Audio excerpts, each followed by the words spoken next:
श्री वृंदावन बिहारी लाल की जय। हरे राम राम राम हरे हरे, हरे कृष्ण कृष्ण कृष्ण हरे हरे। सज्जनों, आजकल हम लोग कोरोना की महामारी से बड़े ग्रसित हैं। इन महामारियों से, इन बाधाओं से, इनसे बचने के लिए हमारे ऋषि मुनियों ने व्रत, नियम, जप, तप, मख, उपाय सभी बताए हैं। जैसे कि आज एकादशी है, ज्येष्ठ मास की शुक्ल पक्ष की एकादशी को निर्जला कहते हैं। एकादशी के व्रत के बहुत सारे नियम शास्त्र में बताए हैं। हर व्यक्ति उनको पालन नहीं कर पाता। एकादशी का मतलब है 11 चीजों को एकत्रित कर देना। 10 इंद्रिय, 5 ज्ञानेंद्रिय, 5 कर्मेंद्रिय और 11वां है मन। इन 11 को जो एकत्रित करके भगवान में लगा देता है, इसको हमारे योग में शम कहा है। शम, इंद्रियों का शमन, मन का कंट्रोल, इंद्रियों का दमन, ये एकादशी व्रत से होता है।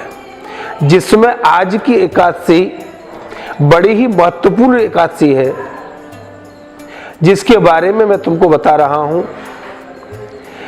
निर्जला 11 को कहते हैं, जिसमें 24 घंटे तक जल भी ग्रहण नहीं होता, जिसमें आचमन और चरणामृत हम ले सकते हैं।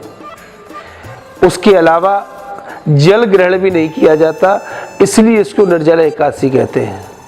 एक समय एकादशी का दिन था। व्यास जी पधारे पांडवों के यहां, तो भीम ने कहा, महाराज हमको युधिष्ठिर भैया, अर्जुन भैया, नकुल सहदेव, द्रौपदी, मां कुंती, ये सभी एकादशी का व्रत करते हैं, मैं नहीं कर पाता। क्या मेरा उद्धार नहीं होगा? क्या मेरा कल्याण नहीं होगा? तो व्यास जी ने कहा, भीम तुम एक एकादशी का व्रत साल में कर लो।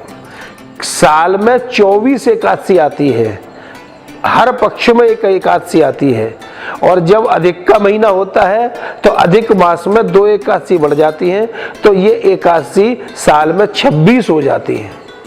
इन एकादशियों का व्रत मैं नहीं कर सकता, क्या मुझे मोक्ष नहीं मिलेगा? तो व्यास जी ने कहा, भीम तुम ज्येष्ठ मास के शुक्ल पक्ष की जो एकादशी है उसका व्रत करो। यदि उसका व्रत करोगे, एक एकादशी, उसका व्रत निर्जला करना है। एक एकादशी का जो व्रत कर लेता है निर्जला, संयम पूर्वक, और पूरे दिन जब तक व्रत करें तब तक द्वादशाक्षर मंत्र का जाप करें। द्वादशाक्षर मंत्र है ओम नमो भगवते वासुदेवाय। सभी लोग बोले ओम नमो भगवते वासुदेवाय। और इसमें घड़ा जल भर के दान करना चाहिए, शीतल फल दान करने चाहिए, शीतल पदार्थ दान करने चाहिए। आम, खरबूजा, फल से जल, शरबत, ठंडाई, इन सब चीजों का दान करना चाहिए। भीमसेन ने कलश भरा हुआ जल दान किया, और इस एकादशी का व्रत करने से संपूर्ण 12 मास की एकादशी का फल मिलता है। क्योंकि एकादशी में 10 इंद्रिय और मन को कंट्रोल कर लिया तो सच्चा व्रत माना जाता है। एकादश का मतलब है 10 इंद्रिय 11 में मन को हम अपने वश में रखकर पूरे दिन ओम नमो भगवते वासुदेवाय का जाप करें। पूरे दिन भगवान का स्मरण करें और आज के दिन भगवान नारायण की सेवा होती है, भगवान नारायण का मंत्र जाप होता है, भगवान नारायण के प्रियता के कारण जल का दान होता है।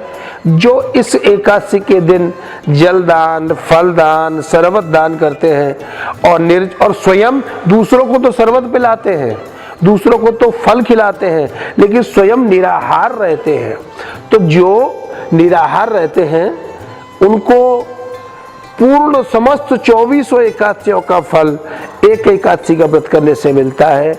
इसलिए फिर पूछा इस एकादशी का नाम क्या है? ज्येष्ठे शुक्ल पक्षे तु किन्नाम एकादशी भवेत्। ज्येष्ठ शुक्ल पक्षी की एकादशी का नाम क्या होगा? वैसे इसको निर्जला 11 भी कहते हैं, इसको भीमसेनी एकादशी कहते हैं। भीमसेन ने इस एकादशी का व्रत किया और उससे अपने मोक्ष के मार्ग को सुलभ किया। इसलिए कम से कम पक्ष में एक बार व्रत करना चाहिए।